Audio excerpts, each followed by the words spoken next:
c'est parti. Bonjour à tous, bienvenue sur notre page Facebook.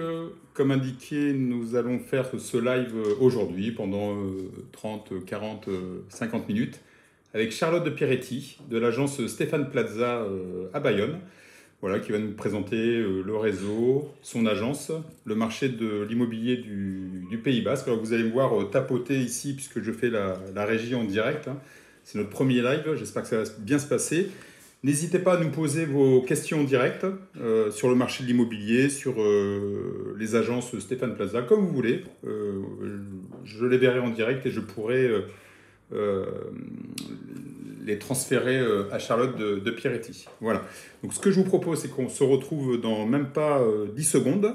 Voilà, avec Charlotte de l'agence Plaza. Voilà, donc là je vais tapoter où il faut. On vous aime inspiré et quand vous soufflez. On vous aime quand vous n'avez pas le temps et quand vous le prenez. On vous aime insouciant ou jeune depuis longtemps. Alors surtout, prenez bien soin de vous. Bonjour Charlotte. Voilà, donc c'est pas mal ce qu'on vient de faire quand même, le petit film de l'agence Stéphane Plaza. On se débrouille pas mal, on s'est préparé quand même avant ce live. Voilà, donc là vous allez avoir pas mal d'informations sur l'immobilier du Pays Basque, l'immobilier à Bayonne, sur les agences Stéphane Plaza. N'hésitez pas à nous mettre des commentaires si c'est bien, si c'est pas bien, on est à l'écoute. C'est vraiment un plaisir pour nous de faire ce live. Il y en aura d'autres, puisqu'il y aura aussi la semaine prochaine CAFPI, donc qui est courtier en prêt immobilier. Il va y avoir aussi Soprimo, promoteur immobilier, l'agence Espace Atypique à Biarritz. Et on aura aussi le plaisir de faire un live aussi avec le constructeur IGC, voilà, avec Martine, qui viendra nous voir, mais au mois de janvier. On va en faire un toutes les semaines. Bonjour Charlotte, comment ça va? Très bien, merci. Bienvenue au live immobilier. Donc, vous pouvez nous parler des agences Plaza en France?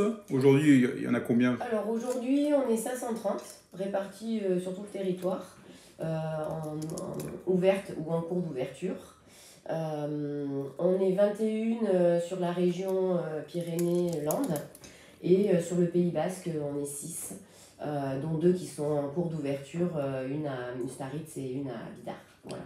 Je trouve que, alors, moi en tous les cas, je regarde évidemment l'immobilier depuis des années. Ça fait 20 ans que je suis dans la communication immobilière. Et je trouve que le réseau Stéphane Plaza a pris en peu de temps, c'est beaucoup d'agences en fait. Il y a aujourd'hui des réseaux en France qui comptent 1200 agences en espace de 30 ans. Les agences Stéphane Plaza en même pas 4 ans je crois. 5 ans. En 5 ans, c'est déjà arrivé à 530 agences. Ouais. Qu'est-ce qui fait ce succès en fait des agences comme ça? Je pense que ça tient beaucoup à l'image de Stéphane Plaza lui-même, au mode de recrutement. Même entre nous, on peut conseiller à des personnes d'adhérer au groupe, et ça marche pas mal comme ça aussi, une sorte de cooptation. Dans la mesure où on est déjà dans le réseau, on peut facilement parler à nos confrères de tous les avantages qu'on peut retrouver dans ce réseau. Et du coup, ça fonctionne. On est déjà à 530, c'est vrai que c'est beaucoup. Donc voilà, le but c'est aussi d'être présent sur tout le territoire pour pouvoir répondre au mieux aux besoins de nos clients, qu'ils soient acquéreurs ou vendeurs. Et du coup, voilà, c'est vrai que c'est un succès. Parce que là, si j'ai bien compris, il y a 530 agences, donc aujourd'hui il y a 100 départements en France à peu près, 90 et quelques. On en est déjà à peu près à 5 par département. Est-ce qu'il y a des régions qui sont beaucoup plus présentes que d'autres? Les grandes villes. D'accord. Les grandes villes, voilà, une concentration un peu plus importante. Mais sinon, nous, on est 6 sur le Pays Basque. Comme ça, on peut bien s'occuper de toute la partie mer et la partie terre. Voilà, on essaie de ne rien laisser derrière nous.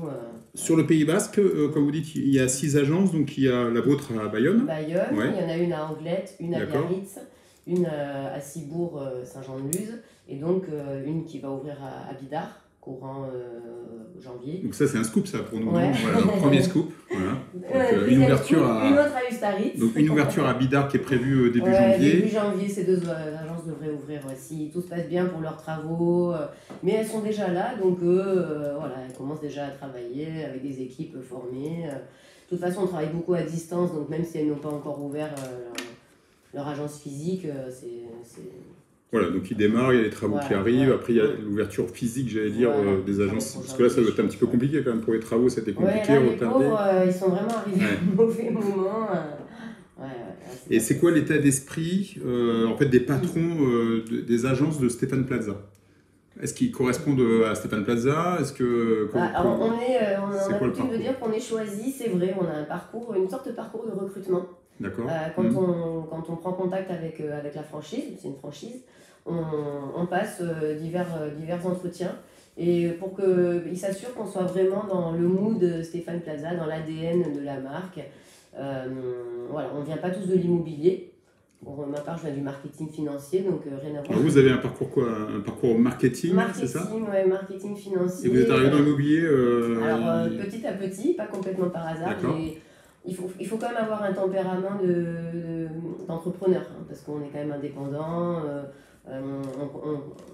on a des investissements, on met en place une équipe, l'esprit entrepreneurial, c'est important. Mais voilà, on ne vient pas forcément de l'immobilier, marketing financier, donc après on peut quand même trouver des passerelles. Et c'est quoi les parcours? Alors vous c'est le marketing, j'allais dire les autres agences il y a des assureurs, il y a des commerçants, et il y a quand même des personnes qui viennent de l'immobilier. Hein. Je ne connais pas la proportion, mais autour de nous, là, dans la région, ça serait presque moitié-moitié. Ouais. Donc là, en gros, je suis aujourd'hui responsable marketing dans une société. Je me dis, je vais créer une agence Stéphane Plaza. J'imagine que je suis accompagné, donc il faut que j'ai le sens Quand entrepreneur. on vient pas de l'immobilier, il y a tout un parcours de formation complémentaire. Qui est beaucoup plus long et beaucoup plus complet, parce que malgré tout, l'immobilier, ça ne s'improvise pas. Même si certaines personnes peuvent avoir l'impression que... on ouvre des portes, on fait des visites, c'est un métier qui est très réglementé, où il y a une grosse partie juridique. Quand on veut gérer une agence, il y a toute une partie aussi gestion d'entreprise, tout simplement, comme pour n'importe quel modèle. Mais voilà, quand on vient pas de l'immobilier, il y a quand même un parcours complémentaire plus long et beaucoup plus complet. On va en parler un petit peu après là, sur tout ce qui est technique d'avoir une agence immobilière ou d'être conseiller dans l'immobilier. Hein, c'est un vrai métier, hein, même si on peut des fois penser le contraire. Aujourd'hui, en gros, ça sert à quoi les études dans l'immobilier? Parce que si je fais un bac plus 4, me dire je vais avoir une agence immobilière, est-ce que j'ai autant de chance? Est-ce que je peux réussir? Si je suis serveur dans un restaurant, est-ce que je peux faire de l'immobilier? Il n'y a pas de règle. Il n'y a pas de règle. Le tout, c'est d'arriver... alors, il y a quand même la partie juridique qui est importante. Donc, si on ne l'a pas à la base, c'est de pouvoir l'acquérir assez rapidement. Donc, une formation, voilà, avec une formation. Donc, il y a des personnes, un serveur dans un bar, il n'y a pas de raison qu'il puisse réussir ou ne pas réussir. Ça dépend de son tempérament. S'il a un tempérament commercial, ça aide. Et après, si c'est une personne, il faut être très rigoureux. Voilà. Il faut quand même être rigoureux, parce que quand on voit Stéphane Plaza à la télé, tout le monde nous dit « Ah, il fait du spectacle, il rigole ». Oui, mais ça, c'est la façade. Derrière, il y a énormément de travail. Voilà, on ne fait pas n'importe quoi non plus. Hein. Donc la rigueur, ça, c'est hyper important. Pour bien suivre les clients, on a beaucoup de papiers. Voilà. J'imagine de plus en plus. Voilà, on gère les notaires, donc tous les papiers avec les syndics, les notaires, parfois les mairies. Des réglementations spéciales, et après les banques, les courtiers, voilà, on est un peu au centre de tous les métiers qui gravitent autour. Ouais, donc c'est très complet. En fait, ce que j'aime dans le parcours de Stéphane Plaza, l'autre fois il a fait un live et on va pouvoir regarder, c'est que en fait on a notre chance. J'allais presque dire que j'ai pas fait d'études, si j'ai de la motivation, je peux demain travailler dans une agence Plaza ou même peut-être plus tard créer, si j'ai 18 ans, créer tout de suite une agence Plaza. Il me faut une formation et je trouve très intéressant ce qu'il a dit l'autre fois sur son live. On va vous le faire écouter, vous allez voir, puisqu'en fait voilà, je trouve que c'est de vraiment donner la chance à beaucoup de personnes et j'ai trouvé ça très intéressant. Donc on va l'écouter. Eh ben, j'ai fait des brillantes études. C'était une époque où on pouvait être encore, en tout cas, autodidacte de l'immobilier. Donc j'ai fait des brillantes études. J'ai commencé à travailler très tôt. J'ai fait un peu tous les métiers de l'immobilier. J'ai commencé à 18 ans chez un gérant d'immeuble qui s'appelait Gérard Safar. Donc j'ai fait un peu de syndic, un peu de côté commercial. Évidemment, j'étais plus doué pour on va dire, pour le côté commercial. J'ai commencé par la location, puis après un peu de gérance, et puis je suis parti sur la vente. Et je suis resté 15 ans au même endroit. Puis après, je suis parti chez le groupe ERA aussi, pour ne pas le citer. Mais enfin, voilà, il n'y a pas de... On s'aime tous bien, même si maintenant Stéphane Plaza Immobilier, c'est bien aussi quand même. Hein, faut rester là. Et puis après, j'ai décidé à une époque de transmettre quelque chose. J'ai pas eu d'enfant, en tout cas pas d'enfant déclaré. Il était important pour moi de transmettre quelque chose, de transmettre le seul métier que j'adore, le métier que j'aime. Qui me fait du bien, le métier qui permet de rencontrer plein de gens différents et le métier qui reste humain. Alors moi j'aime l'humain, j'aime les gens et essayer de les loger. On n'y arrive pas toujours, mais en tout cas je fais mon maximum et surtout les comprendre. Donc c'est un métier, je pense, qui me... Et voilà, on est revenu. Donc je trouve ça très intéressant dans ce qu'il a dit, ce côté, l'état d'esprit... voilà, démarrer à 18 ans, parce qu'en fait, c'est vous qui allez me confirmer, mais on a l'impression que c'est Stéphane Plaza, toujours l'animateur, mais on se rend compte qu'en fin de compte, il y a eu un parcours, quoi, avant. Ah oui, c'est pour ça que je trouve qu'il a quand même une vraie légitimité. C'est un vrai agent immobilier qui a beaucoup travaillé, il travaille encore beaucoup. Voilà, on voit beaucoup la partie spectacle, télévision, mais malgré tout, derrière, il y a un réel parcours terrain. C'est un vrai agent immobilier qui connaît bien son métier. Et c'est pour ça qu'il a eu la possibilité d'ailleurs de créer la franchise. C'est que, voilà, il y a du fond. Ouais, voilà, c'est pas l'animateur. Je pense que ça l'a aidé, évidemment, Oui, parce qu'en fait, il a démarré à 18 ans dans l'immobilier, il a créé son agence pilote et après, il a créé son réseau. Évidemment que ça l'a aidé, évidemment que le fait que M6 soit derrière, mais je pense qu'il y a vraiment un travail qui a été fait. Ah oui, un vrai travail de fond, et il s'est associé avec des personnes qui avaient déjà créé un réseau de franchise dans l'immobilier. Donc, non, c'est sérieux. Et vous, alors, quand vous avez créé donc l'agence à Bayonne, donc l'agence Stéphane Plaza, vous êtes situé où à Bayonne? On est à côté du rond-point Saint-Léon, sur la RN10. Juste l'aviron bayonnais, quoi, qui est... Pas trop loin. On peut se garer à votre agence. Vous voyez des matchs? Non, pas mal. Ah, non, c'est autorisé, allez, vous pouvez. N'hésitez pas. Hein, si jamais vous allez à un match de l'aviron bayonnais, vous allez pouvoir vous garer. À côté de l'agence, maintenant. Alors, si vous avez des questions ou des commentaires, n'hésitez pas, hein, c'est le moment, puisqu'on peut vous répondre évidemment à vos questions. On voit souvent sur les réseaux sociaux les prix, c'est un truc de fou, tout ça, voire des insultes, hein, ce qui est assez choquant. Voilà. Et c'est le moment d'en discuter. En tous les cas, si vous nous suivez actuellement, n'hésitez pas, parce que c'est maintenant qu'on peut vous répondre. Hein. On ne peut pas vous répondre évidemment après le live, même s'il sera toujours en ligne. Cette vidéo. Voilà, n'hésitez pas, on verra les commentaires arriver. On ne voit pas le nombre de personnes qui nous regardent, on ne voit pas tout ça, mais si jamais vous mettez un commentaire, on le verra. Au niveau de l'agence de Stéphane Plaza, donc Bayonne, vous avez créé ça il y a combien de temps? Il y a 3 ans, bientôt 3 ans, en mars. 3 ans? Ouais, d'accord. Et alors, comment ça s'est passé? Ça a été intense. Ouais. Oui, c'est un métier qui est très intense parce qu'en fait, ce qu'on dit souvent, on a l'impression de repartir à zéro. Tous les mois, trouver des nouveaux biens, des nouveaux acquéreurs. Mais du coup, là, c'est un métier qui n'est pas du tout routinier. Donc, chaque jour est différent. On me demande souvent ce que c'est la journée type d'un agent immobilier. Et les journées ne se ressemblent pas. Donc, c'est un vrai métier, quoi. Ouais. Parce que déjà, vous avez pris un très haut risque, créer une agence immobilière, l'investissement que ça demande déjà à la base. Comme toute entreprise, on prend un risque, on se lance. Alors, c'est un risque qui est calculé, mais malgré tout, on se lance en espérant que les efforts qu'on fournit sont récompensés. Et bon, c'est le cas. Là, aujourd'hui, on est 7 à l'agence. Donc, vous avez recruté 7 personnes qui composaient de... Alors, 7, dont un étudiant en alternance. Très bien. On a depuis 3 ans, c'est la 3e année qu'il est avec nous. Et j'ai une responsable gestion locative. Donc, vous faites de la location aussi? Voilà, la location et la gestion de location. Et après, le reste de l'équipe, on est sur la transaction. Voilà. D'accord. Donc là, quand on parle de transaction, on parle de vente, de rentrée de mandat, etc. Donc, parce que là, 3 ans, j'ai presque dire, ça fait 3 ans, mais là, il y a eu une année catastrophique pour les agences immobilières. C'est une année compliquée pour tous. C'est une année qui ne ressemble à aucune autre, je pense. Hein. Là, on est dans l'inconnu, on avance jour en jour sans savoir trop ce qui va se passer. Alors, globalement, ça a été, je pense, moins compliqué pour nous que pour d'autres professions. On ne vend pas du temps, en fait. On vend des biens vraiment matériels. Donc, Voilà, il y a eu le premier confinement, on a eu une activité quasi proche de zéro.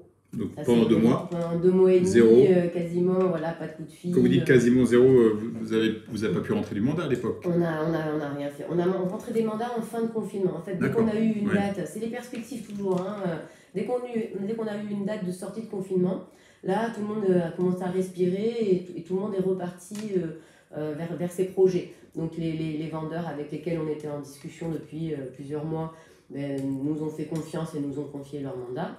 On est en signature électronique, donc tout ça, ça a pu continuer. Et donc l'activité a repris très fort en sortie de confinement.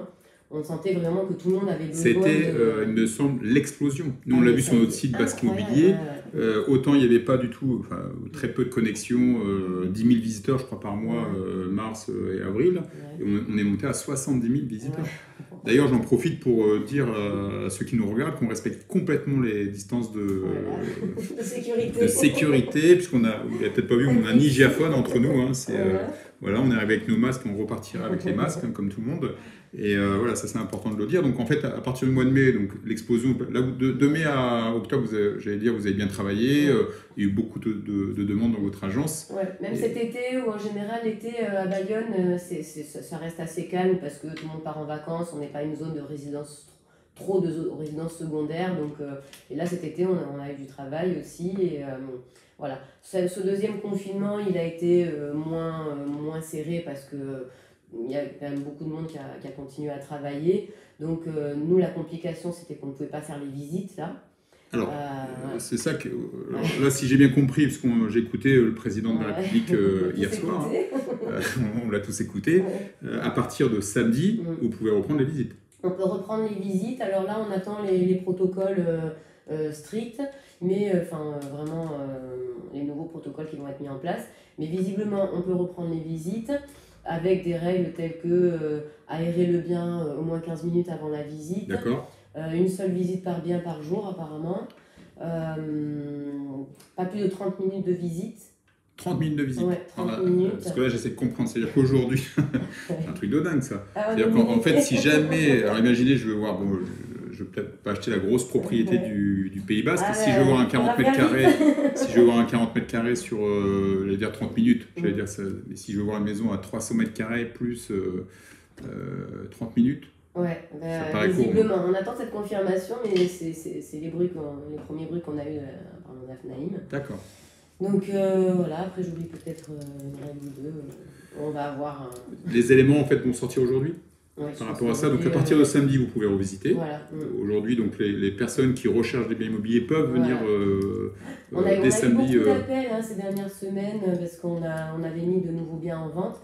Donc, et c'est là qu'on a vu que c'était vraiment très différent du premier confinement où on n'avait aucun appel. Là, on a eu beaucoup d'appels, donc on a pu donner beaucoup de renseignements. On avait fait des visites virtuelles, donc on a pu faire ces visites virtuelles, envoyer les vidéos, bien préparer le terrain. Donc là maintenant... Vous avez fait des pré-visites, j'allais dire, avec visite virtuelle. Voilà. Parce que visite virtuelle, donc aujourd'hui je suis chez moi, je peux regarder ce bien, c'est ça? Il y a plusieurs méthodes. Il y a soit la méthode de la vidéo où on peut vraiment circuler dans le bien comme si on avait une caméra dedans. Donc ça donne déjà, on ne se rend pas compte forcément des volumes et de tout, mais on a déjà un bon aperçu du bien dans son ensemble. Ensuite, il y avait la possibilité aussi de faire des visites virtuelles via Skype ou WhatsApp. Oui, avec de toute façon, maintenant, on est son dans ce téléphone process, et le client au bout du fil et ouais. on dit tournez-vous à droite, tournez-vous à gauche. Donc voilà, on a déjà un bien qui a été réservé comme ça. En plus, au niveau de la franchise, Stéphane Plaza avait créé... comme on s'est laissé un peu abattre par le premier confinement, là on s'est dit bon, on va réagir quand même. Il y a l'expérience. Voilà, on ne va pas subir ça si ça doit arriver plusieurs fois. Sûr. Donc voilà, ils avaient créé, le click and reserve. Donc en fait, c'est la possibilité de faire une offre sur un bien sous réserve de le visiter dans les 48 heures après le confinement. Visiter physiquement. C'est ce qui veut dire à partir de samedi, vous voilà, avez essayé on aura 2 jours, on a un bien donc on a prévendu comme ça. Donc on a 2 jours pour le faire visiter et confirmer ou pas l'offre. Donc voilà, c'est encadré juridiquement, on a fait des avenants pour ça. Donc Voilà, donc là maintenant on attend les confirmations. Donc à partir de samedi, on peut prendre les en fait, visites. Aujourd'hui, alors on va parler évidemment de votre agence, on va continuer à en parler. Vous avez créé ça il y a 3 ans, 7 collaborateurs. Est-ce que vous recrutez aujourd'hui? Alors aujourd'hui, mon équipe elle est complète, mais effectivement on est plus ou moins en recrutement permanent, soit parce que on grossit, soit on a les agences partenaires autour aussi qui sont en recrutement. Là il y en a 2 qui sont en train d'ouvrir, donc ils sont aussi en recrutement.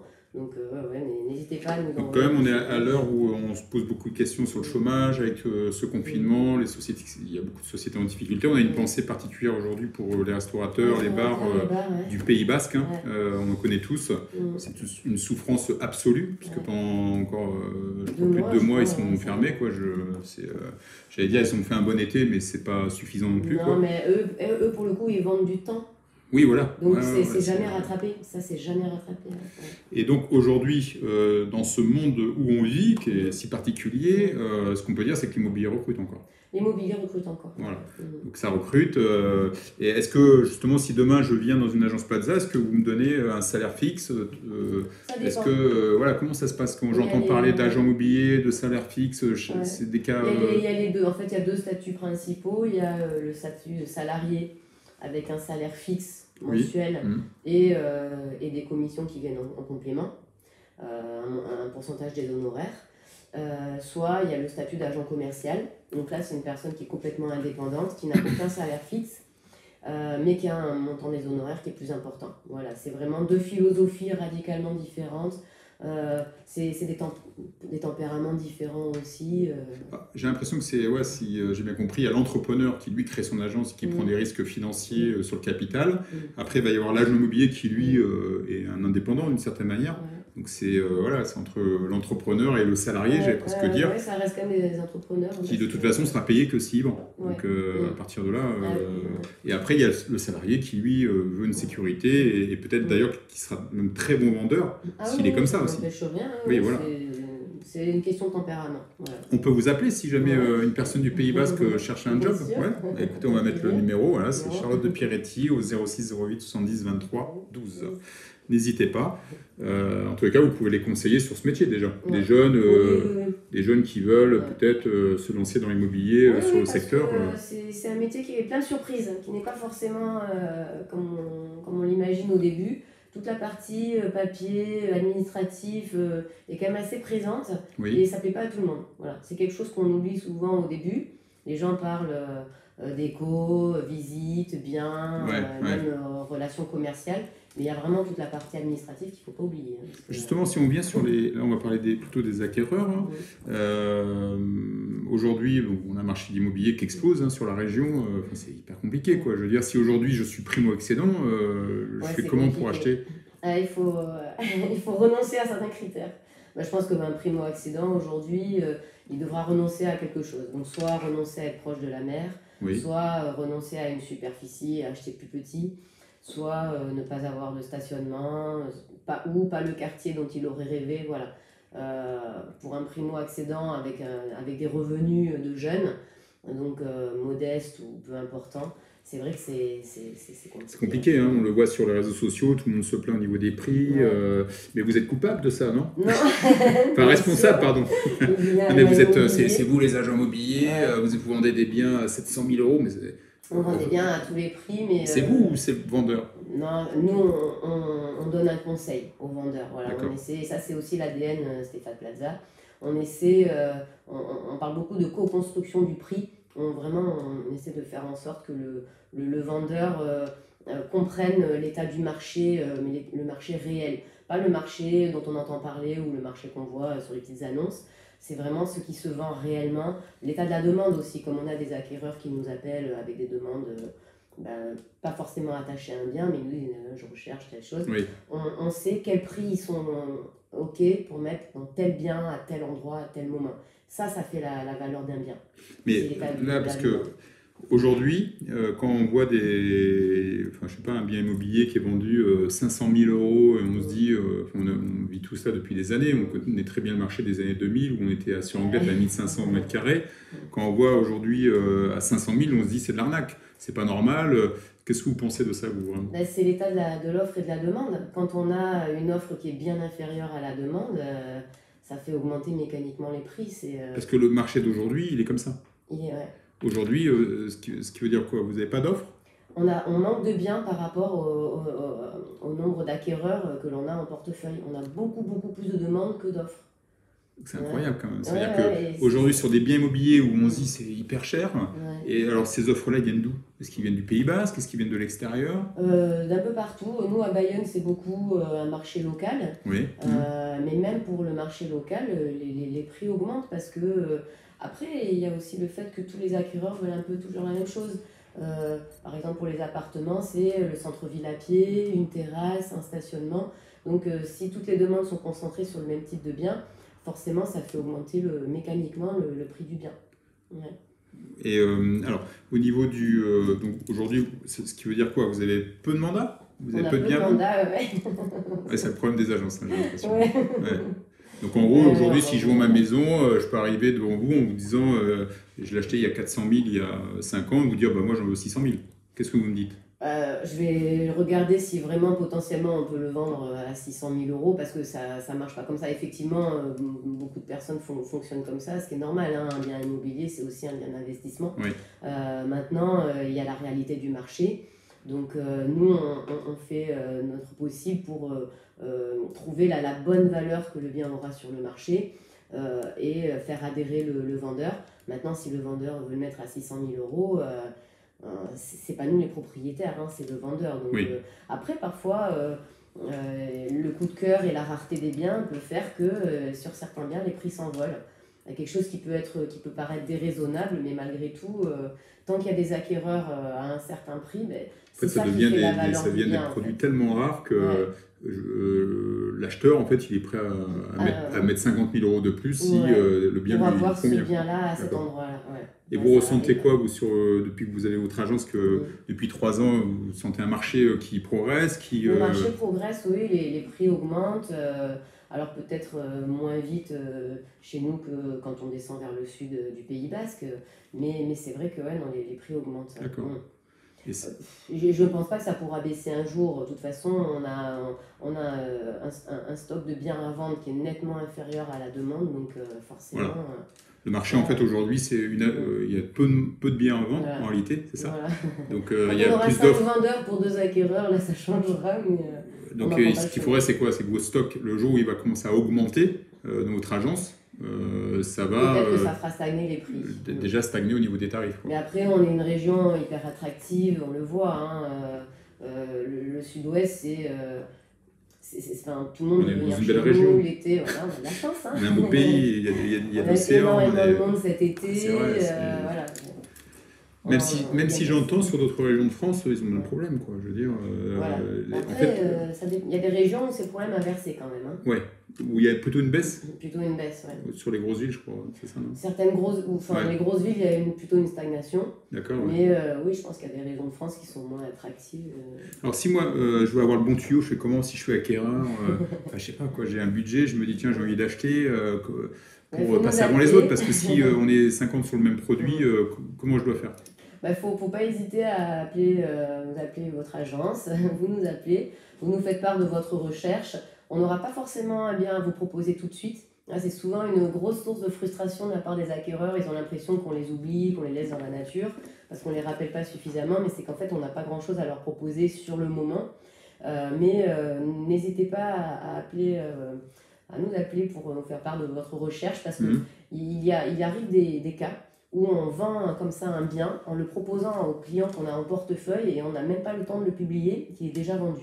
En fait, vous créez, vous, parce qu'en fait, quand on regarde bien l'immobilier en général, on a l'impression que je vois une petite annonce, plutôt sur le site Basque Immobilier. Voilà, non, mais en fait, je vois une petite annonce et là, j'appelle.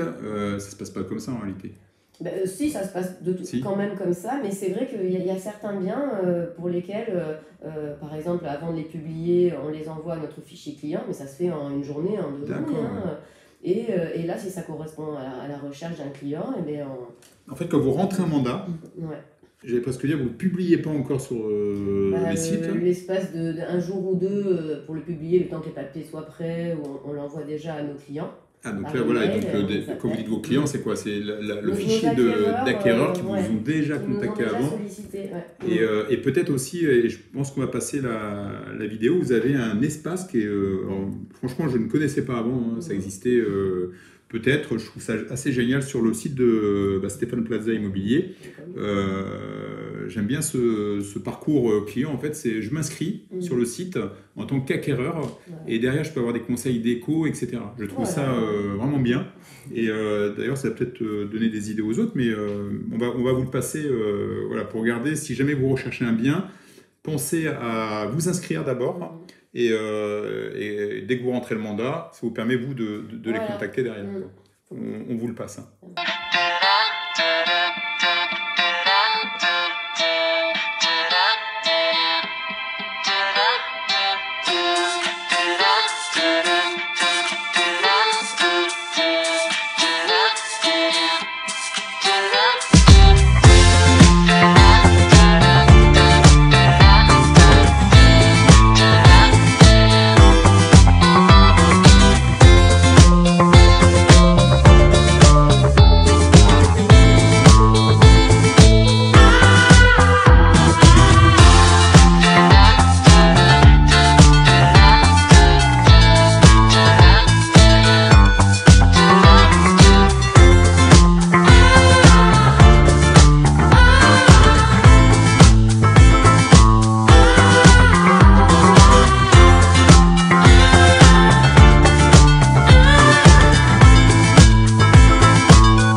Voilà, donc il y a un petit problème de caméra.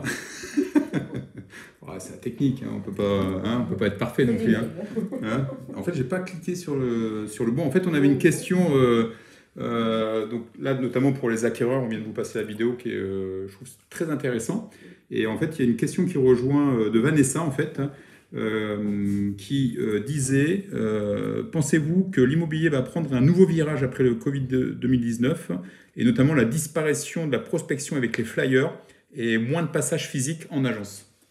Alors, les passages physiques en agence, ça a déjà commencé. Je trouve que oui, les clients, acquéreurs comme vendeurs, viennent moins en agence. D'autant qu'on a des outils comme la signature électronique, autant pour les mandats que les offres. Ça a participé aussi à faire que les clients viennent moins en agence. Nous, on se déplace quand même beaucoup. Donc ça, je pense que de toute façon, le contact devra... Enfin, ça, c'est le genre de choses qui va rester, hein, je pense. L'immobilier, c'est quand même une question de personnes, de projet de vie. Donc, on s'est rendu compte avec toutes les visios qu'on a fait là, depuis des mois que ça a des limites. Donc, et après, tout ce qui est flyer et prospection physique, ça, je pense que ça va quand même reprendre un petit peu. Je pense que ça va reprendre parce qu'on se rend compte que quand même, quand on est sur le terrain, ça a un impact. Voilà. Peut-être qu'il va... Pour les rentrées de mandat, vous voulez dire ou Pour les rentrées de mandat, oui, voilà. La prospection, c'est vraiment la rentrée de mandat. Oui. C'est pas le seul moyen, ça s'accompagne de toutes les autres méthodes de communication. Peut-être qu'on fera plus de communication digitale. Aujourd'hui, on essaie d'en faire au maximum, mais on n'a pas encore un gros impact. Peut-être que ça va se développer plus rapidement et peut-être qu'on ira vers moins de papier. Pas une mauvaise chose, mais bon, je pense pas quand même tout de suite, pas tout de suite un truc. Là, je commence déjà à avoir des papiers dans ma boîte aux lettres, je pense que... Voilà, donc en fait la prospection, elle va continuer. Tout à l'heure, on parlait des acquéreurs, ce que vous conseillez, donc si j'ai bien compris, c'est de se déplacer dans une agence, de se référencer d'une certaine manière sur sa recherche, ou de vous contacter. Quand ils nous envoient des emails, de toute façon on appelle. Le téléphone, c'est le minimum pour pouvoir vraiment poser toutes les questions de fond, comprendre pourquoi la personne cherchent à acheter un bien, où ils en sont de leur projet dans le temps, dans leur réflexion. Et voilà, on essaie toujours de creuser, comprendre le pourquoi, le comment, le quand, voilà, qu'est-ce qui est important, qu'est-ce qui l'est moins, c'est important. Et au niveau, donc là on parlait du marché de Bayonne, vous avez des exemples, je sais pas moi aujourd'hui, que vous avez réalisé en vente ou des histoires à nous raconter là-dessus par rapport à un acquéreur, c'est quoi les histoires, j'allais dire, du marché de Bayonne? Ouais, il y a une histoire par vente, les projets de vie sont tous tellement... Différents? Là, on vient de vendre, enfin, c'est en pré-réservation, donc C'est pas fait. un appartement voilà, d'un client à qui on avait vendu cet appartement il y a 2 ans. Donc ça faisait 2 ans qu'il y vivait. Et pour un projet professionnel, eh ben, a mis en vente son appartement avec nous, à nouveau. Et donc va investir dans un projet professionnel. Et donc là, on est en train de lui chercher une location pour se reloger rapidement. Et à terme, il cherchera à investir à nouveau dans un logement. Donc voilà, c'est des projets de vie sur le long terme. Voilà. Très bien. C'est l'objectif. C'est pas obligatoirement d'un ponctuel, je vends, je viens vous voir. Alors évidemment, mais c'est voilà. comme ça que moi je le vois. On ne fait pas du one-shot. L'objectif, c'est vraiment de suivre les personnes sur le long terme quand elles ont besoin et pourquoi pas leur entourage. Vous pensez justement que l'immobilier, quoi, c'est une enseigne, c'est des personnes, c'est comment on peut se démarquer par rapport à toutes les agences? Parce que il y a les agences, deux. L'enseigne, ça y fait quand même, ne serait-ce que dans l'imaginaire des consommateurs. Hein. Vous pensez à une marque, il y a une image qui vous vient à l'esprit tout de suite. Et quand vous pensez à agence immobilier, bah, vous avez quelques noms qui vous viennent en tête, donc ça c'est quand même important. D'accord. Et c'est pour ça que moi j'avais choisi l'enseigne Stéphane Plaza. Et après ça reste un métier de personne. Ouais. Vraiment le contact, pour moi c'est primordial. Voilà, donc même si aujourd'hui vous appelez donc l'agence Stéphane Plaza, voilà. Ça vous aide, voilà. Mais si... c'est quand même Charlotte qu'ils auront en face d'eux. Voilà, c'est ça. Parce que si, alors là on va parler peut-être du mandat, je suis vendeur, je suis vendeur, j'ai envie de vendre, c'est évident, mais voilà, aujourd'hui j'ai envie de vendre mon bien. J'ai plusieurs possibilités qui s'offrent à moi, je suis à Bayonne, il y a plusieurs agences immobilières, je peux aussi le vendre en direct en tant que particulier. Oui, vous pouvez également, il y en a qui se sentent plus à l'aise de les vendre en direct. Après, malgré tout, on apporte un service qui est plus complet que ça. On va s'occuper de toute déjà de la partie estimation du bien, parce que même si les vendeurs se font une idée du marché, c'est quand même une idée qui est limitée. Nous, on a quand même l'expérience de ce qu'on vend au quotidien, de ce que vendent aussi nos confrères, de ce que nous demandent les acquéreurs. Ça, un particulier ne peut pas vraiment, n'a pas d'informations à ce sujet. Donc, les demandes des acquéreurs, nous, ça donne une idée de jusqu'où on peut aller sur un bien. Et puis après, on sécurise malgré tout toute la transaction au niveau des visites. On va quand même creuser, ne serait-ce que pour les vendeurs, on va quand même ne pas aller chez eux avec n'importe qui. On essaie quand même de creuser les recherches, savoir qui on a en face de nous, le financement, où la personne en est de son financement, pour pas non plus faire des... Préparer le dossier, j'allais presque dire, si on peut, oui, après... Et si je suis vendeur, donc je suis propriétaire, je vends ma maison, je vais voir quoi? Je vais confier mon bien immobilier, est-ce que je vais avoir plein d'agents immobiliers qui vont venir faire visiter chez moi ou...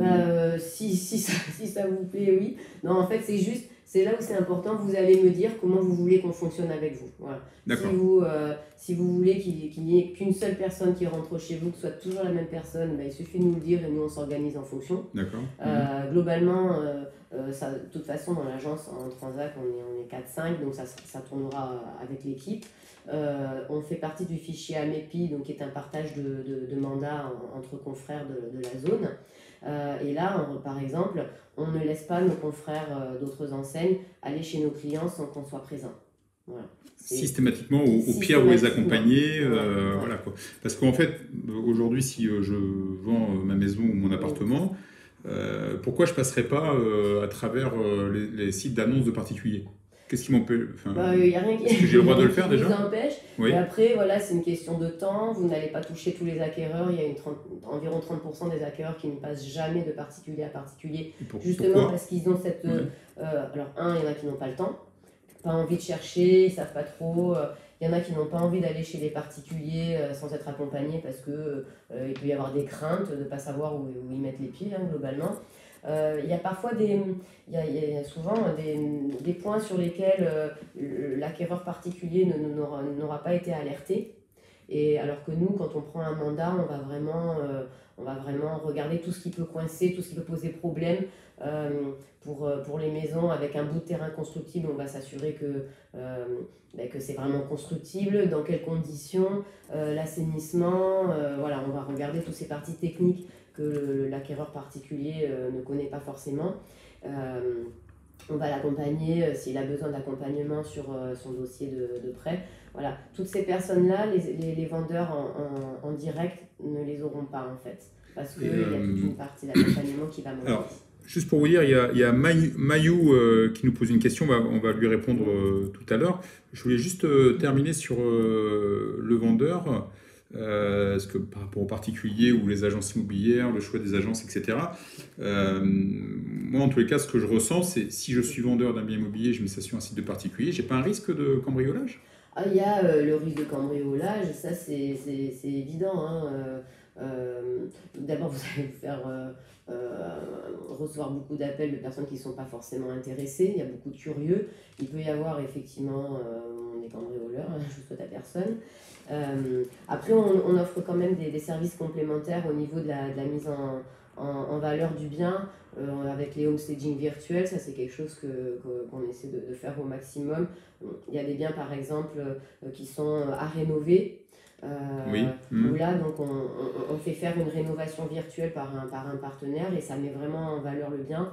Ça donne une idée aussi à l'acquéreur de ce qu'il pourrait faire avec ce bien-là. Il y en a qui ont vraiment du mal à se projeter quand les maisons, les appartements sont à rénover. Voilà, on a les visites virtuelles, c'est des choses qu'on propose à nos clients. Donc c'est des services en plus, évidemment, si je passe par une agence, c'est nous qui les prenons en charge. C'est évident qu'il y a un service derrière, qu'il y a la sécurité, il y a les visites, il y a l'accompagnement avec les notaires, il peut y avoir un accompagnement auprès de courtiers. Voilà, on essaie vraiment d'offrir un service complet. Alors, la question de Mayou, c'est, je lis, je vais cliquer là. Est-ce que pour préserver le Pays Basque, sa culture et ses habitants, il vous arrive de privilégier des dossiers de locaux par exemple? Je pense notamment aux jeunes originaires du coin qui se retrouvent face à des prix élevés et qui se demandent parfois même s'ils pourront permettre à leurs enfants de grandir dans leur propre ville ou village. Alors, nous, on peut pas privilégier une personne plutôt qu'une autre. C'est vraiment le vendeur qui choisit. Par exemple, si on a 3 offres sur un bien, c'est le vendeur qui va choisir. Voilà. Nous, on ne peut que les conseiller sur la vente qui devrait aller au bout pour ne pas que le vendeur se retrouve pendant des mois coincé avec une vente qui ne va pas jusqu'au bout. Ça peut créer des problèmes financiers, beaucoup de frustration. Donc voilà, les clients locaux, on va s'en occuper aussi bien que quelqu'un qui n'est pas local. Après, nous, à Bayonne, on a quand même essentiellement des locaux. Hein, on a vraiment un marché de résidence. Et si il n'y a pas ce petit côté, il y a du Pays Basque, il y aura toujours de l'affect. On ne peut pas faire de discrimination non plus. J'imagine, mais on peut comprendre aussi que c'est vrai. Et je pense qu'on le vit tous. Ça, je comprends la frustration des jeunes qui n'ont pas les moyens, par exemple, de quelqu'un qui travaillerait à Paris et qui ne peut pas investir la même somme. Pour ces jeunes, il faudra faire ce que j'appelle des petits sauts de puce. Voilà, acheter peut-être plus petit, peut-être un peu plus loin, peut-être avec des travaux. Voilà, un bien avec des travaux, c'est moins cher qu'un bien déjà bien décoré et tout fini. Donc voilà, et après revendre dans quelques années. Aujourd'hui, le taux de rotation des biens est très rapide. Hein. Il y a 15 ans ou 20 ans, on achetait un bien, il y a 20 ans pour toute la vie. Aujourd'hui, c'est plus du tout le cas. Là, il y a quelques temps, c'était environ 7 ans. Les Français changeaient de j'achète, je revends, j'achète, je revends. Donc voilà, il faut faire ça, acheter peut-être plus petit, ce que j'ai tout à l'heure, avec des critères en moins, et revendre dans quelques années quand on aura reconstitué une épargne et le bien aura pris de la valeur a priori, et acheter plus grand. Aujourd'hui, on ne gagne pas tous des gros salaires au Pays Basque. Hein. Je crois que le salaire moyen français, j'ai plus les chiffres, mais globalement, aujourd'hui, un couple, s'il achète un bien à 200 000 €, je veux dire, déjà, il s'endette, quoi. Il s'endette, c'est difficile pour lui. Qu'est-ce qu'il peut acheter à 200 000 € au Pays Basque? à 200 000 euros au Pays Basque. Alors, le Pays Basque, c'est vaste. Hein. Ouais, ça va de la Saint-Jean-de-Luz mer, face océan. Saint-Jean-de-Luz, alors c'est pas le marché que je connais le mieux, Voilà. mais je pense que ça va être On va dire à compliqué. Bayonne. Aujourd'hui, à 200 000, à 200 000 euros à Bayonne, qu'est-ce que je peux acheter? À Bayonne, c'est un 2-3 pièces. D'accord. Donc en fait, je peux très bien aménager en couple, Oui, oui. dans un 2, voire un 3 pièces, Voire dans un un 3 quartier pièces. que je choisis. Après, effectivement, si vous voulez être en plein cœur des arènes, ben, ça coûtera plus cher. Si vous voulez une belle terrasse, ça coûtera plus cher aussi. Donc parfois, il faut choisir un quartier peut-être un peu plus jeune et un peu moins recherché, un peu moins coté, qui reste quand même hyper agréable. Voilà, tous les quartiers de Bayonne sont en train d'être rénovés, avec le trambus qui va commencer à passer partout. Donc voilà, il faut pas... Je pense que par contre, il ne faut pas se créer de barrières. Voilà, il faut rester de ouvert. ne pas regarder les prix Non. sur les sites à 1 million d'euros. Aujourd'hui, 1 million d'euros, on n'a rien, c'est pas vrai. C'est-à-dire qu'à 200 000, on peut encore investir. Oui. J'ai un ami l'autre fois qui me disait, il parlait à son fils et en fait, il lui a dit, et je trouve ça génial, achète un garage. Ouais, aussi. Ton premier achat, tu dois aller travailler là tout de suite et tu t'achètes ton garage. Qu'est-ce que vous en pensez? Alors là, pareil, les prix sont hyper... Enfin, il y a une grosse différence de prix d'un quartier à l'autre. Oui. Effectivement, si vous voulez acheter un garage, vaut mieux qu'il soit fermé, vaut mieux qu'il soit dans un quartier où là, il y a une forte demande en stationnement, comme tout ce qui est quartier autour de Foch, Paulmy. Voilà. Mais après, c'est très cher, donc la rentabilité, je suis pas sûre que... Ouais, que ce soit. Mais après, ça se loue les garages? Vous avez des garages? Je veux dire, combien ça vaut un garage je sais pas, à Bayonne, un petit garage? Vous avez déjà des occasions de. Ça va de. Ben là, on a 2 garages, oui, un à Bayonne d'accord. et un à Saint-Pierre-d'Irule. Je savais pas. Ouais. À Bayonne. On n'en a pas tout le temps. Ouais, on a un à Bayonne, sorti de Bayonne, qui est boxé. Donc là, par exemple, celui-là, il est à 16 000 euros. Et un à Saint-Pierre-d'Irube, non, c'est celui à Saint-Pierre-d'Irube qui est à 16 000 euros, et celui de Bayonne, il est à 21 000 euros. Donc là, à Bayonne, un garage à 21 000, je peux le louer? Mais il n'est pas en ville. Il se louera, mais il se louera moins que s'il était. Et je peux louer combien à 21 000 euros? Ouais, dans les 70 euros. Donc 70 euros par mois pour un investissement de 21 000 euros. Voilà. Donc en gros, si je prends. Quasiment pas de charge. Si je prends un investissement, si je prends un crédit de 21 000 euros, je suis un jeune couple en me disant tiens, je vais investir sur un garage. Je ne sais pas combien ça peut faire ça, sur 10 ans, 20 000 euros. Il faut calculer. Les taux ont baissé. Ouais. Donc ça peut être aussi des premiers investissements d'une certaine manière. Oui, parce que les crédits ont encore des taux assez bas, donc ça peut rester intéressant. Après, c'est pas forcément pour un primo-accédant, parce que vous allez commencer à vous endetter, donc si vous voulez après acheter demain acheter, logement, voilà. Mais effectivement, peut-être ça en achetant un garage pourrait aujourd'hui et de faire une plus-value sur 4-5 ans, de m'endetter, de payer un petit crédit, ça peut être déjà, je mets le pied dans l'immobilier pour investir. Si j'ai pas d'héritage, vous voyez, qu'un héritage c'est plus simple, mais tout le monde n'en a pas. Tout le monde n'en a pas, non. Tout le monde n'a pas de l'argent qui arrive comme ça et qui permet d'investir. Donc au niveau, donc on a parlé du protocole sanitaire, on a parlé du marché de l'immobilier donc de Bayonne. Au niveau des vendeurs, donc vous avez beaucoup de mandats aujourd'hui, vous avez beaucoup de biens à vendre? On a 25 à peu près, donc pas beaucoup. Donc c'est parce qu'une agence, c'est combien le stock? Il n'y a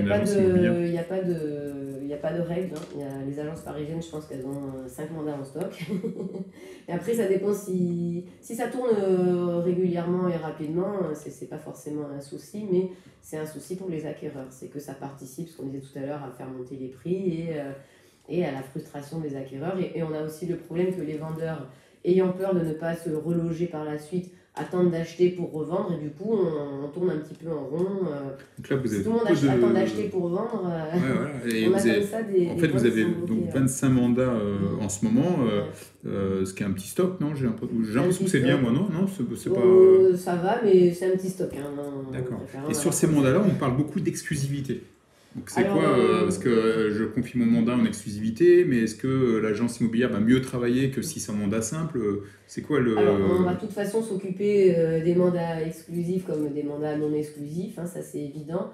L'avantage pour le vendeur du mandat exclusif, c'est que certainement le bien est plus mis en valeur sur le marché. Il n'est publié qu'une fois par site immobilier. Vous ne voyez pas, par exemple sur Basquimo, 5 fois le même bien avec parfois des prix différents en fonction des honoraires des agences. des photos plus ou moins réussies, des superficies qui ne sont pas toujours annoncées comme les mêmes. C'est pas très qualitatif ça. Moi je dis toujours aux vendeurs, mettez-vous à la place de l'acquéreur. Quand vous cherchez à acheter un bien, si vous le voyez je vois 5 fois. Alors justement, peut, alors les prix différents, c'est ça ça vient de quoi les prix différents? Parce que des ça fois on voit la maison à vient, 525, à 530. Des grilles d'honoraires, on est tenu, on a chacun une grille d'honoraires parce qu'on est tous indépendants et on est quand même tenu par nos grilles et du coup on n'est pas pour un net vendeur équivalent, donc pour un prix qui revient au vendeur équivalent à toutes les agences. En fonction de nos grilles, on n'est pas forcément sur les mêmes prix. Et pas donc en fait, une agence immobilière, si je vends mon bien, vous allez peut-être prendre tant de commissions, l'autre voilà, l'agence d'à côté, des honoraires différents. Ouais. Et j'ai tout intérêt à faire quoi alors en tant que vendeur? Je dois faire quoi en fait pour moi, il ne faut pas choisir sur le prix. Un plus cher ou moins cher, c'est pas forcément ça qui fait la qualité, c'est déjà de voir si le vendeur a bien compris votre bien. Voilà, est-ce qu'il a bien compris, est-ce qu'il va savoir le mettre en valeur, est-ce qu'il va vous proposer des services annexes, est-ce qu'il aura bien essayé de comprendre votre projet et pas juste prendre un mandat pour prendre un mandat, vous proposer n'importe quel prix et banco c'est parti. Voilà, c'est vendre un bien immobilier, c'est vraiment un élément dans un tout. Voilà, il y a toujours un projet, comprendre le pourquoi c'est important. Donc voilà, le vendeur doit se sentir en confiance avec son agence, avec l'équipe qui est dans l'agence. Et le mandat exclusif, c'est un peu chacun se fait confiance aussi. Le vendeur fait confiance à l'agence pour faire le maximum pour que le bien se vende vite et bien. Voilà, et la confiance, ça va dans les deux sens. On nous fait confiance. Donc vous, en tant que professionnel de l'immobilier, vous préférez quoi? Un mandat simple ou une exclusivité? Nous, on prend les deux mandats. On vend les deux de toute façon. Donc, d'accord, mais après... l'exclusivité, ça permet aussi de... Alors, on est adhérent à la MEPI, donc pour le vendeur, c'est aussi quelque chose de rassurant. C'est que toutes les agences de la région vont avoir accès aux biens, mais qui soient publiés qu'une seule fois.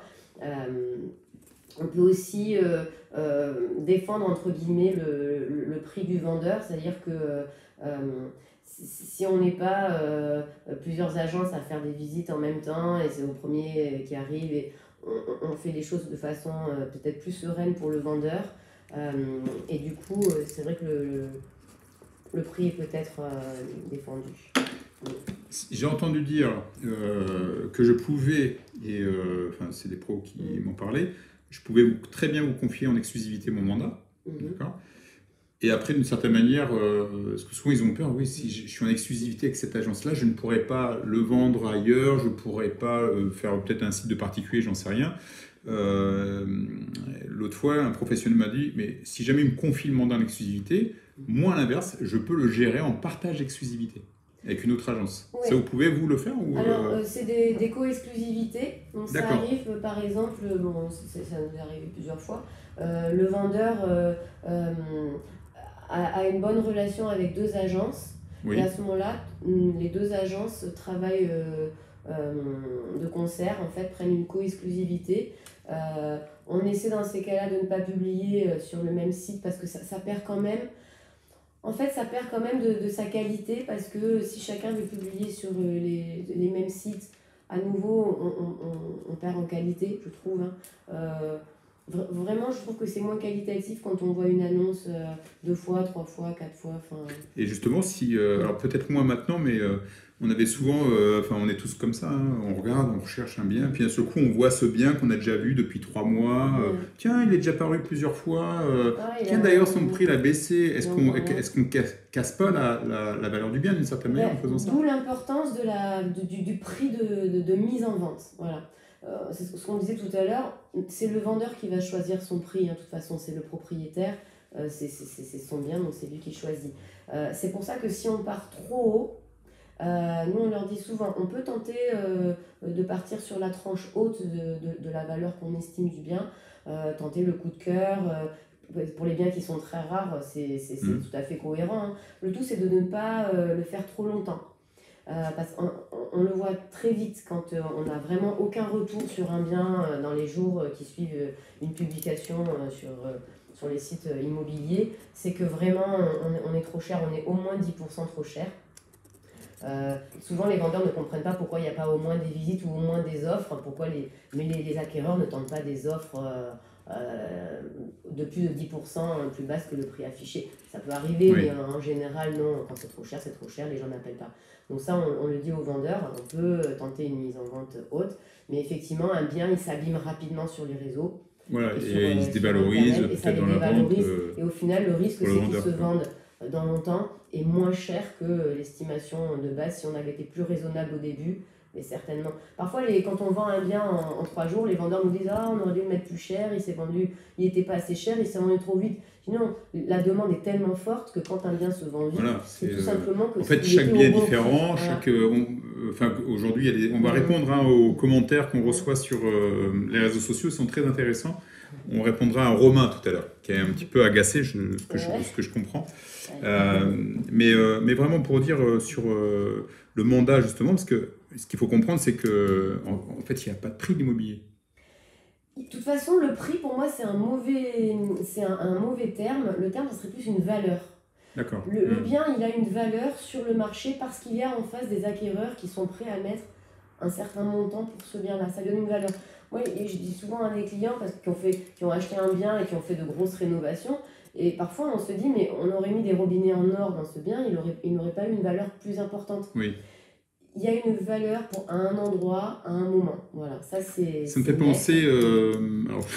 Ça me fait penser à une époque, j'avais la chance d'avoir une deux chevaux de 1971 en fait. Ouais. Je ne veux pas dire que c'est l'année de ma naissance, mais presque. Et en fait, c'est vrai que je l'avais acheté pas très cher. Et quand j'ai voulu la revendre, ça allait de 3 000 à 15 000 euros. C'est-à-dire qu'en fait, il y avait celui à travers cette voiture qui se disait waouh.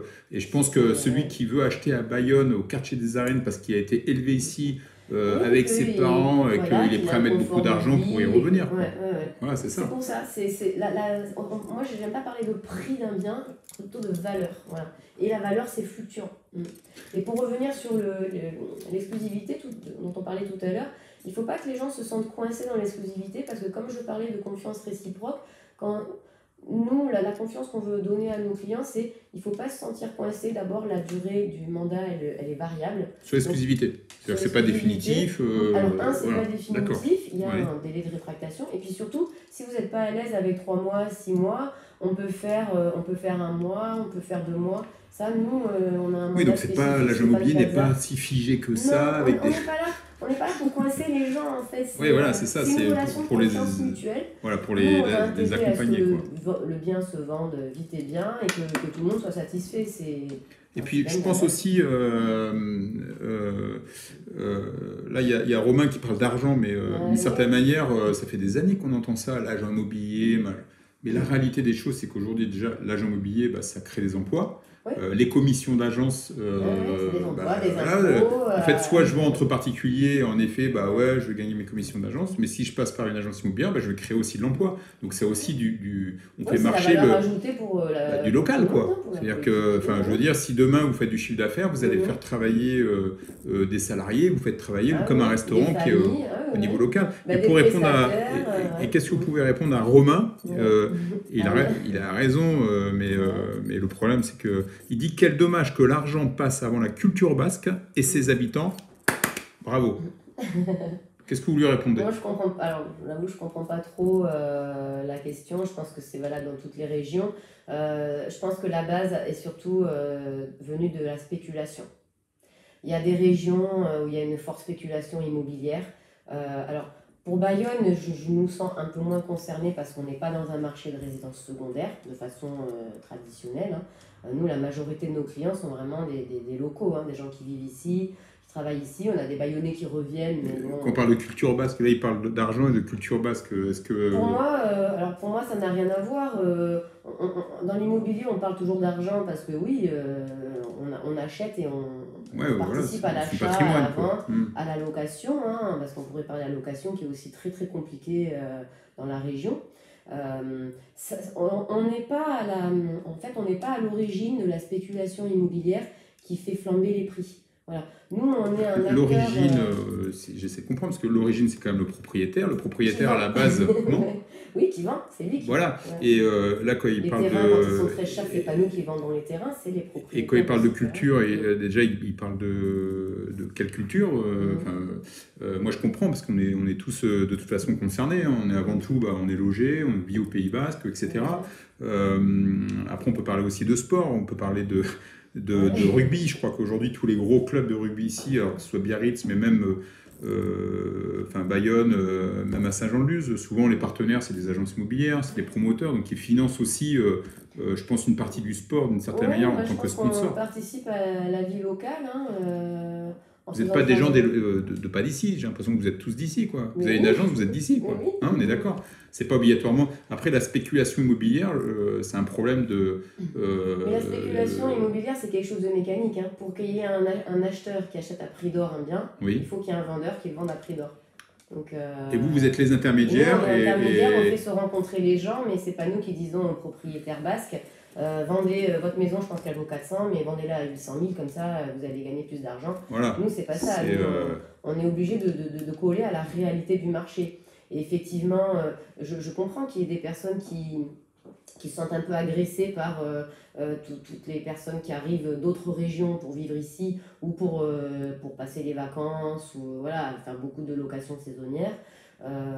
Nous, c'est moins le cas à Bayonne, mais d'un autre côté, ces personnes-là arrivent rencontrent une offre.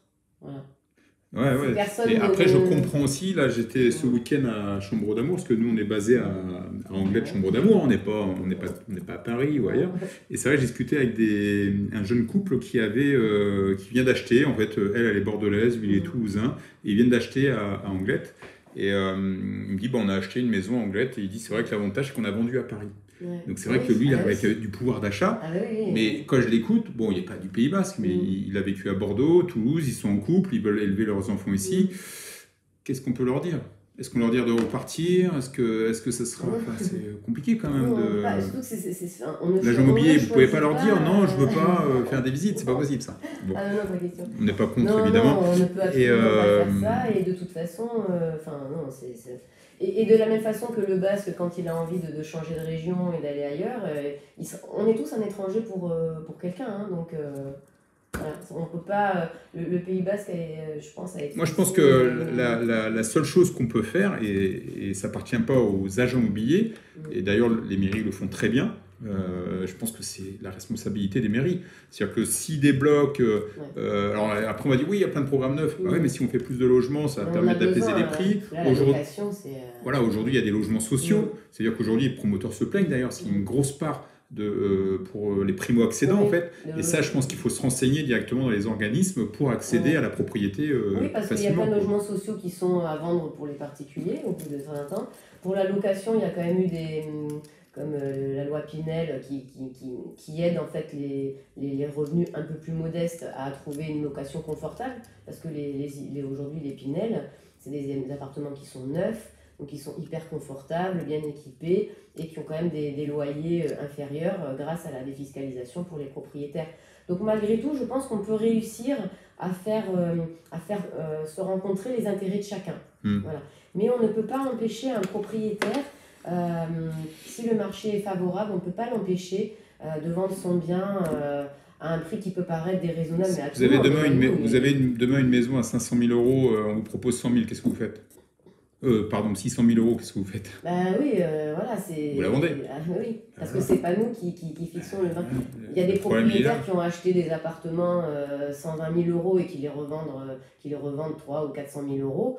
Au bout de finalement assez peu d'années, on n'est pas responsable de ça. Mais en revanche, je comprends très bien les jeunes, y compris les locaux qui ont... parce qu'il ne faut pas croire, ici on est une région très agréable, mais c'est vrai que les revenus du travail sont moins importants que dans certaines grandes villes, et que du coup, c'est vrai que ça crée un gros décalage de pouvoir... une frustration quand même, parce qu'on voit ceux qui arrivent des grosses villes avec des... On en est aussi, nous... Bien sûr, on est là, on vit la même chose, bien sûr. Bien sûr, c'est Pour, exactement dans les mêmes situations. Et d'ailleurs, les agences immobilières, souvent, ils ne sont pas obligatoirement propriétaires, ils ne sont pas obligatoirement, je veux dire, ils n'ont pas plus de moyens obligatoires. On a même du mal à se loger, voilà. Les coordonnées sont les plus mal chaussées. Il y a une question de Sophie. Sophie, conseillez-vous à vos clients d'acheter avant de vendre ou l'inverse? Alors, non, moi je recommanderais plutôt de mettre d'abord en vente pour deux choses. Parfois, un bien en fonction. Quand un propriétaire veut vendre, il se projette déjà dans son futur achat et parfois peut fixer son prix de vente en fonction de son projet et de l'affect qu'il peut avoir avec son bien, quand c'est un bien qu'on a depuis longtemps, on y a élevé les enfants. Bon. Et du coup, ça peut créer un décalage et du coup, parfois le bien peut mettre du temps à se vendre et ça crée vraiment du stress chez le vendeur. Et il y a une deuxième chose aussi qui est de plus en plus vraie en ce moment, c'est que quand ils vont vouloir acheter un bien sans avoir vendu le leur, le vendeur du bien qu'ils veulent acheter, là ils sont dans l'autre rôle, oui. S'il a plusieurs offres, choisira systématiquement la personne qui a déjà vendu son bien ou qui n'a pas de crédit à faire, pas de crédit relais. Voilà. L'aspect financier pour le vendeur cherche toujours la sécurité. Donc déjà les clauses suspensives de vente de son propre bien, donc les ventes en cascade, sont de plus en plus refusées. Les vendeurs aujourd'hui ont le choix, donc ils disent non, moi il n'est pas question que sur mon compromis ou sur mon acte on mette en clause suspensive que mon acquéreur ait vendu son bien entre temps. Ça ils refusent de plus en plus. Les banques serrent un peu les vis au niveau des crédits et des prêts relais. Donc ça peut créer des situations déséquilibrées. C'est intéressant ce que vous dites sur les banques, parce que la semaine prochaine, il y aura Pierrick de CAFPI qui va venir parler on va parler plus en détail. Des prêts, de ce qui se passe là-dessus. Ça complique évidemment les tâches. Ouais. Et là, ce que vous disiez sur, en gros, si j'ai un projet, il vaut mieux vraiment vendre mon bien immobilier quitte à partir en location quelque part. Je sais que ça enquiquine les gens de faire de déménagement. Alors, il vaut mieux vendre fin d'été peut-être, non? Comme ça, je prends un meublé, quoi. Non, mais peu importe. Après, on peut vendre et acheter dans la foulée, mais effectivement, d'avoir vendu, ça mettra la personne en position plus confortable d'acheter un bien parce qu'il aura une situation financière plus confortable pour son vendeur. Donc, puis peut-être une vision plus précise de son projet, parce qu'il peut surestimer aussi son bien d'une certaine manière. Je vends 300 000, ça vaut 200. Et puis après, quand on achète, il faut quand même être conscient du fait qu'on va devoir renoncer à quelques critères. Parce qu'on a ce qu'on voudrait acheter, le bien idéal, et après, globalement, le bien idéal n'existe pas. Donc, en fonction de ce qu'on trouve, on renonce à certains critères. Et quand on n'a pas vendu, on est au chaud chez soi, j'ai envie de dire, et du coup, on ne veut nous renoncer à rien. Et du coup, on tourne en rond parce qu'on ne trouve rien de parfait comme on aimerait le trouver. Alors qu'on peut trouver quelque chose qui est vraiment super, dans lequel on se sent hyper bien, qui correspond finalement à la façon dont on a envie de vivre, ce qui est le plus important, plutôt que des critères. Et si on a vendu, on libère un peu son esprit à ce niveau-là. Vous avez rencontré des personnes qui ont investi d'abord et qui n'avaient pas encore vendu, qui étaient dans une situation de stress. Ça crée des difficultés. Ça crée du stress et du coup, ils sont plus enclins à accepter une mauvaise offre parce qu'ils commencent à avoir le stress. Et il faut payer un crédit relais, il faut payer le nouvel achat et donc ils deviennent pressés et stressés, ce qui n'est pas forcément une bonne chose. Justement, pour se détendre, ce qu'on va faire, Charles, alors je ne sais pas si vous vouliez rajouter quelque chose. Non, j'espère que j'ai été claire, j'ai l'impression de... Non, écoutez, l'idée, là, c'était le premier live, donc j'espère que ça a plu à ceux qui nous ont regardés. Et puis, il va durer sur les pages, et toutes les semaines, en fait, on va en faire un, comme ça, on va tenter l'expérience, il va y en avoir une quarantaine, quand même, sur l'année. Et donc, en fait, la semaine prochaine, ça sera Pierrick de CAFPI qui viendra ici. Il va nous parler des crédits, des prêts immobiliers, tout ça, parce que en fait, c'est courtage en prêt immobilier, donc il travaille avec différents organismes bancaires, et c'est vrai que le problème d'aujourd'hui, c'est d'avoir un prêt, quoi. Donc même si j'ai bon revenu, si mon dossier n'est pas nickel, je ne peux pas acheter, quoi. Et donc là, il va pouvoir répondre à des questions. Voilà, on va se faire ça pendant... là, on a duré quand même 1h08, ce qui était, en fin de compte, on avait plein de choses à dire, mais ce n'est pas fini, puisqu'on pourra encore discuter avec d'autres agences immobilières. Il y aura aussi Espace Atypique à Biarritz qui va pouvoir nous parler du marché immobilier de Ouais, qui Biarritz. est radicalement différent. Voilà, par On rapport est à Bayonne. petite et à la fois, on est plein de crocos. Donc, vous vouliez rajouter quelque chose, Charlotte? Ben non, j'espère que j'ai été claire. Voilà. Bah, moi, je pense, je pense complètement. N'hésitez pas si vous avez besoin de renseignements sur l'immobilier, voilà, je veux travailler dans ce secteur-là. N'hésitez pas, vous pouvez contacter directement Charlotte. Vous pouvez aussi, si jamais évidemment vous vendez, de rencontrer Charlotte aussi, puisque si vous avez besoin de conseils. Voilà, de conseils dans l'immobilier. Charlotte elle peut répondre évidemment à pas mal d'éléments, que ce soit dans la vente, de la location aussi, c'est ça? La location. Donc, si je recherche une location, vous avez de la location en ce moment à Bayonne? On a un appartement en ouais location en ce moment. Ouais, c'est peut-être, un peu tendu la location. Et alors, il est situé où cet appart? Il est à Anglette là. Ah, il est à Anglette, un appartement à louer. à louer Vous allez recevoir au moins 100 appels. Là. Voilà. Et donc, on se dit à très bientôt. Ce que je vais faire, je vais passer pour finir, pour conclure, une vidéo du Pays Basque qui est très sympa, voilà, histoire de se dire qu'on est quand même au Pays Basque et on respecte la culture basque. Ça, c'est important. Voilà. Donc, à bientôt.